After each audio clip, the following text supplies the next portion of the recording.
Oh, hello there. I'm Bilchan. I'm Nimakong. I'm Banchan. In this class, I'll read to all of you. Story of the Door of the Strange Case of Dr. Jekyll and Mr. Hyde. Ass. Ah. The Strange Case of Dr. Jekyll and Mr. Hyde. Robert Louis Stevenson. Story of the Door. Waste. Utterson the lawyer was a man of a rugged countenance that was never lighted by a smile. Cold, scanty and embarrassed in discourse, backward in sentiment, then one, fisty, dreary and yet somehow lovable, at friendly meetings, and when the wine was to his taste, something eminently human beaconed from his eye, something indeed which never found its way into his talk, but which spoke not only in these silent symbols of the after-dinner face, but more often and loudly in the acts of his life. He was austere with himself, drank gin when he was alone, to mortify a taste for vintages, and though he enjoyed the theatre, had not crossed the doors of one for 20 years. But he had an approved tolerance for others, sometimes wondering, almost with envy, at the high pressure of spirits involved in their misdeeds, and in any extremity inclined to help rather than to reprove. I inclined against heresy, he used to say quaintly, I let my brother go to the devil in his own way. In this character, it was frequently his fortune to be the last reputable acquaintance and the last good influence in the lives of donging men, and to such as these, so long as they came about his chambers, he never marked a shade of change in his demeanour. No doubt the feat was easy to Mr. Aloud, for he was undemonstrative at the best, and even his friendship seemed to be founded in a similar felicity of good nature. It is the mark of a modest man to accept his friendly circle ready-made from the hands of opportunity, and that was the lawyer's way. His friends were those of his own blood or those whom he had known the longest. His affections, like Hyde, were the growth of time. They implied no aptness in the object. Hence, no doubt the bond that united him to Mr. Richard Enfield, his distant kinsman, the well-known man about town. It was a nut to crack for many, what these two could see in each other, or what subject they could find in common. It was reported by those who encountered them in their Sunday works that they said nothing, both singularly dull and would hail with obvious relief the appearance of a friend.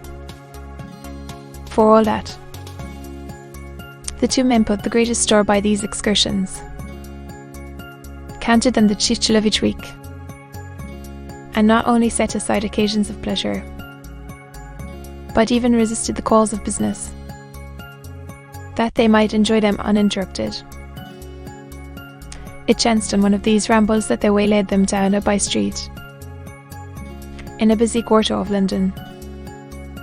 The street was small and what is called quiet, but it drove a thriving trade on the weekdays.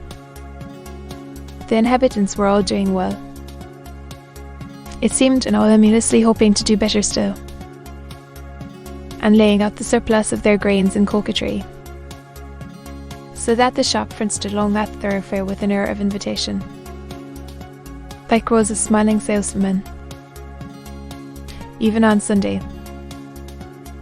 when it veiled its more forward charms and lay comparatively empty of passage.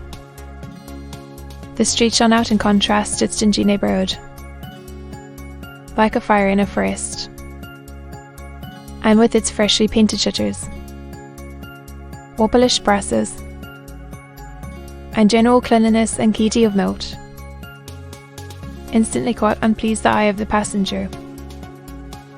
Two doors from one corner. On the left hand going east, the line was broken by the entry of a court, and just at that point a certain sinister block of building thrust forward its gable. On the street. It was 2 stories high. Showed no window. Nothing but a door on the lower story and a blind for head of discoloured wall on the upper, and bore in every feature the marks of prolonged and sordid negligence. The door, which was equipped with neither bun nor knocker, was busted and disdained. Tramps slouched into the recess and struck matches on the panels. Children kept shop upon the steps. The schoolboy had tried his knife on the mouldings, and for close on a generation, no one had appeared to drive away these random visitors or to repair their ravages. Weste and Phil and the lawyer were on the other side of the by street. But when they came abreast of the entry, the former lifted up his cane and pointed. "Did you ever remark that door?" he asked. And when his companion had replied in the affirmative, "It is connected in my mind," added he. "Indeed," said Mr. Allison, with a slight change of voice. "Well, it was this way," returned Mr. Enfield. "I was coming home from some place at the end of the world, about 3 o'clock of a black winter morning, and my way lay through a part of town where there was literally nothing to be seen but lamps. Street after street, and all the folks asleep, street after street, all lighted up as if for a procession, and all as empty as a church citadel. At last I got into that state of mind when a man listens and listens, and begins to long for the sight of a policeman. All at once I saw 2 figures. One a little man who was stumping along eastward at a good walk, and the other a girl of maybe 8 or 10 who was running as hard as she was able down a cross street. Well, the 2 ran into one another naturally enough at the corner. And then came the horrible part of the thing. For the man trampled calmly over the child's body and left her screaming on the ground. It sounds nothing to hear, but it was hellish to see. It wasn't like a man. It was like some juggernaut. I gave a few hello, took to my heels, called out my gentleman, and brought him back to where there was already quite a group about the screaming child. He was perfectly cool and made no resistance, but gave me one look, so ugly that it brought out the sweat on me like running. The people who had turned out were the girl's own family, and pretty soon the doctor, for whom she had been sent but in his appearance. Well, the child was not much the worse, more frightened, according to the sub-ones, and there you might have supposed would be an end to it. But there was one curious circumstance. I had taken a loathing to my gentleman at first sight. So had the child's family, which was only natural. But the doctor's case was what struck me. He was the usual cut and dry apothecary, of no particular age and colour, with a strong Edinburgh accent and about as emotional as a bagpipe. Well, he was like the rest of us. Every time he looked at my prisoner, I saw that Sawbones turn sick and white with the desire to kill him. I knew what was in his mind, just as he knew what was in mine. And killing being out of the question, we did the next best. We told the man we could or would make such a scandal out of this. I should make his name stink from one end of London to the other. If he had any friends or any credit, we undertook that he should lose them. And all the time, as we were pitching it in red hot, we were keeping the women off him as best we could, for they were as wild as harpies. I never saw a circle of such hateful faces. And there was the man in the middle, with a kind of black sneering coldness frightened too. I could see Thabit carrying it off. Really like Satan. If you choose to make capital out of this accident, said he, I am naturally helpless.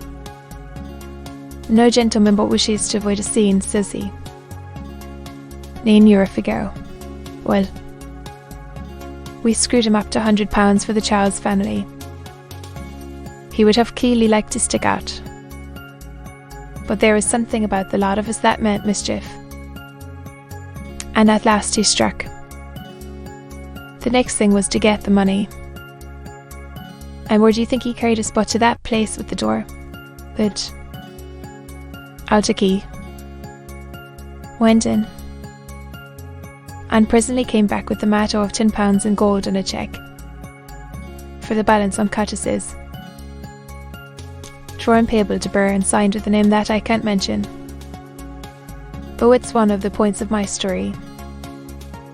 But it was a name at least very well known and often printed. The figure was stiff, but the signature was good for more than that if it was only genuine. I took the liberty of pointing out to my gentleman that the whole business looked apocryphal, and that a man does not, in real life, walk into a cellar door at 4 a.m. and come out with another man's cheque for close upon £100. But he was quite easy and sneering. Set your mind at rest, says he. I will stay with you till the bank's open and cash the cheque myself. So we all set off. The doctor and the child's father and our friend and myself, and passed the rest of the night in my chambers. And next day, when we had breakfast, went in a body to the bank. I gave in the cheque myself, and said I had every reason to believe it was a forgery. Not a bit of it. Tut tut, said Mr. Utterson. I see feel as I do, said Mr. Enfield. Yes. It's a bad story. For my man was a fellow that nobody could have to do with. A really damnable man. And the person that drew the cheque is the very pick of the proprieties. Celebrated too. And what makes it worse, one of your fellows who do what they call good. Blackmail, I suppose.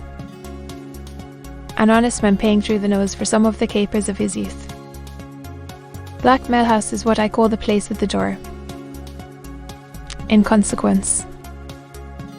Though even that, you know, is far from explaining all, he added.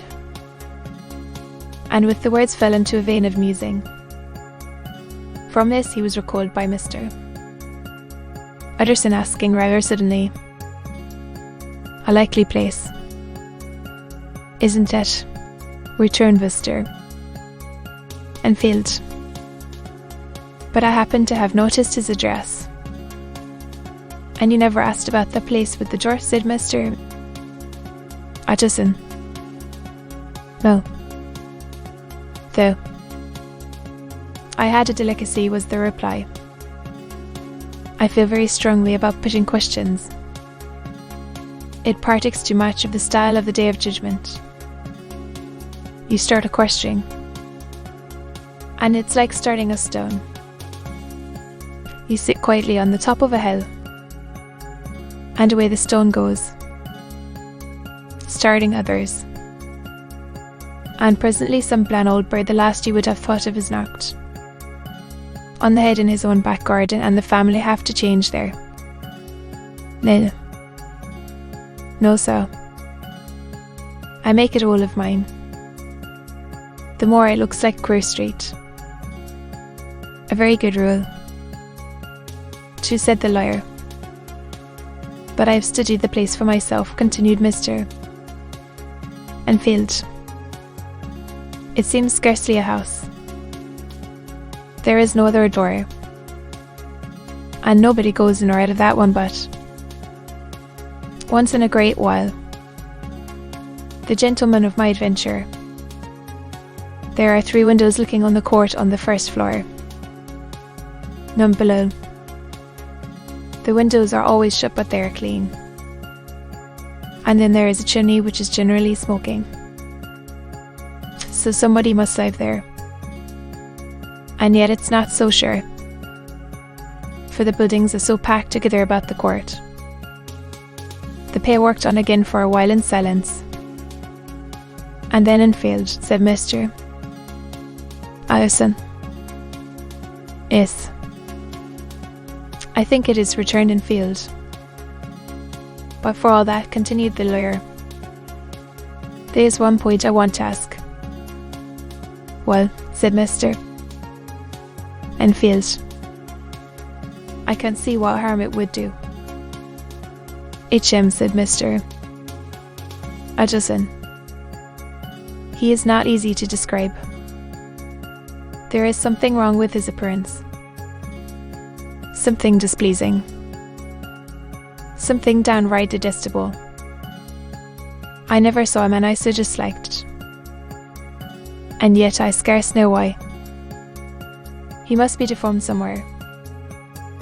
He gives a strong feeling of deformity, although I can specify the point. He is an extraordinary looking man, and yet I really can name nothing out of the way. No. Though I can make no hand of it. I can't describe him, and it's not want of memory. Waste it. Justin again walked some way in silence, and obviously under a weight of consideration. You are sure he used a key? He inquired at last.